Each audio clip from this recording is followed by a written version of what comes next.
Tudo bem, pessoal? Hoje comentário sobre The Dive, Sem Ar, filme dirigido por Maximilian Erlewin, que é remake do filme sueco de 2020 Breaking Surface. O longa teve lançamento limitado nos Estados Unidos, depois entrou para aluguel digital e em vários outros mercados ele chega com distribuição nos cinemas, como no caso do Brasil. A previsão é para o começo de outubro. Bom, vamos começar falando sobre tendências. Existe uma nova onda de thrillers de sobrevivência. O thriller de sobrevivência por si só não é novidade. Só que tem um caso emblemático, que é o caso de Fall, A Queda. Um baixíssimo investimento que consegue uma boa bilheteria e consegue uma repercussão ainda maior nos contratos para streaming, ou seja, se torna um sucesso instantâneo. É uma fórmula que, portanto, dá muito lucro. Você limita uma situação, cria essa narrativa de homem contra a natureza, 2 personagens no máximo, e com isso consegue moldar uma história que pode gerar um interesse ali por cerca de 90 minutos. Teoricamente, é dessa mesma fonte que The Dive tenta beber. Eu vou dar um exemplo, eu não conhecia essa produção sueca e assisti depois justamente de The Dive, e a diferença ela é enorme. O filme sueco ele é menor, mas ainda assim muito mais convincente no que tem a tratar. Por quê? Nessa nova onda nos Estados Unidos de thrillers de sobrevivência, a limitação ela é total. Você não tem, por exemplo, histórias secundárias. O que pode ter, vez que outra, é o uso do flashback. E aí o grande vínculo mesmo com o público é o de tentar fazer a leitura do que a pessoa faria em uma determinada situação, dessa grande situação de risco, uma decisão precisa ser tomada com curto tempo. A dinâmica de corrida contra o tempo ela é uma constante para esse filme The Dive, só que infelizmente não é bem trabalhada. Em muitos casos é até frustrante acompanhar um filme que abusa do instante decisivo para que tudo dê certo na hora certa.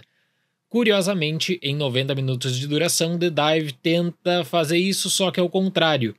Tudo tem que dar errado na hora errada. O thriller pela sobrevivência logo acaba se transformando num thriller de azar puro. É uma pena porque potencial tinha, o cenário escolhido é um cenário belíssimo, existem ligações entre 2 personagens, só que isso fica de lado, porque o filme ele precisa se reinventar. E como é que você faz essa reinvenção com uma limitação total de interações?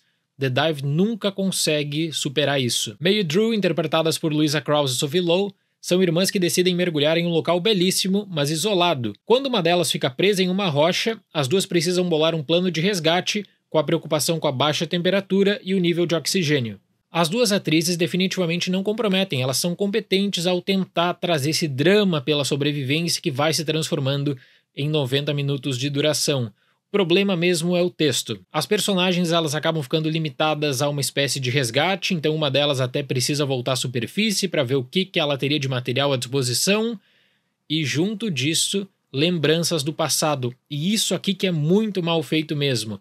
Essas lembranças vêm naqueles flashbacks mal trabalhados, só para tentar te despertar alguma emoção. Ponto alto do filme são mesmo as paisagens que destacam a beleza do local e o grande isolamento, com um fluxo humano baixíssimo que acaba limitando as opções para resgate. E eu acredito que o filme ele perde o seu maior trunfo ao deixar de lado por momentos o drama pela sobrevivência para buscar lidar com o drama de relacionamento e muito mais aquele drama sobre o valor da vida, daquela pessoa que está prestes a morrer, quem sabe, que está com uma luta contra o tempo e que aí começa até aquelas memórias, né, a revisão da vida toda a partir de flashbacks. Só que isso é mal construído porque esse ponto acaba sendo abusado pelo roteiro como algo de interesse secundário e depois de interesse vital para a trama. A luta pela sobrevivência, portanto, é até ofuscada em alguns casos. E o pior, pessoal, é que o pensamento para a resolução do caso é de um desespero artificial, em que uma pessoa só pensa no que pode ser a pior decisão possível dentro de uma determinada circunstância. E aí, se você pegar todos os clichês de filmes desse tipo, que envolvem 1 ou 2 pessoas, você vai ter a aplicação perfeita deles em The Dive. Falta de contato, a impossibilidade de comunicação, problemas, itens que não funcionam, coisas que acabam dando sempre errado. Quando existe uma motivação bem trabalhada e objetivos, os clichês podem ser usados, mas se tornam secundários. Sabe, o interesse mesmo está no desenvolvimento, está nas personagens. O problema de The Dive é que tudo sempre começa a dar errado, porque o filme não tem história para contar. Chega uma hora que você fica pensando, tá, eles estão querendo vender um drama pela sobrevivência, uma conexão emocional de personagens que não foram apresentadas, de personagens que começam a ter flashbacks da vida, sem qualquer tipo de explicação, meio que para que você tente se identificar naquele drama que é vivido também. Então, o desenvolvimento do texto, ele precisa desse vínculo imediato com o público. E aí, eu estava mencionando sobre desafios. Primeiro desafio, chegar a 90 minutos de duração. Segundo desafio, lidar com diálogo, sabendo que uma personagem tem essa limitação de oxigênio.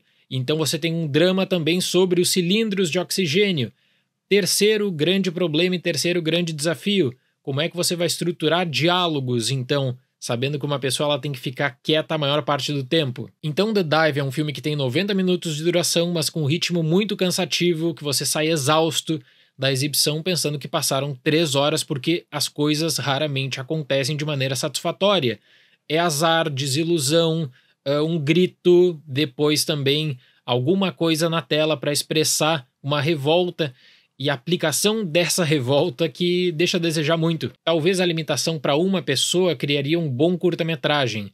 Com 2 pessoas precisando trocar diálogos, precisando montar um plano, da forma como foi feito aqui, é realmente decepcionante. Para The Dive, nota 3. Um outro problema é que a noção de tempo e de corrida contra o tempo é horrível. Chega uma hora que o diretor decide jogar um reloginho, um cronômetro, na tela e começa a resgatar esse cronômetro meio que para te mostrar a corrida contra o tempo, quantos minutos as personagens têm para tomar uma atitude para que as coisas acabem dando certo ou errado. Olha, é genérico demais e tá nessa onda, uma produção barata que vai conseguir já pagar as contas com uma boa distribuição e que eu acredito que depois, quando chegar como opção de catálogo de streaming, aí sim vai ter uma relevância maior também. Certo, pessoal? Muito obrigado pela atenção, até mais e tchau!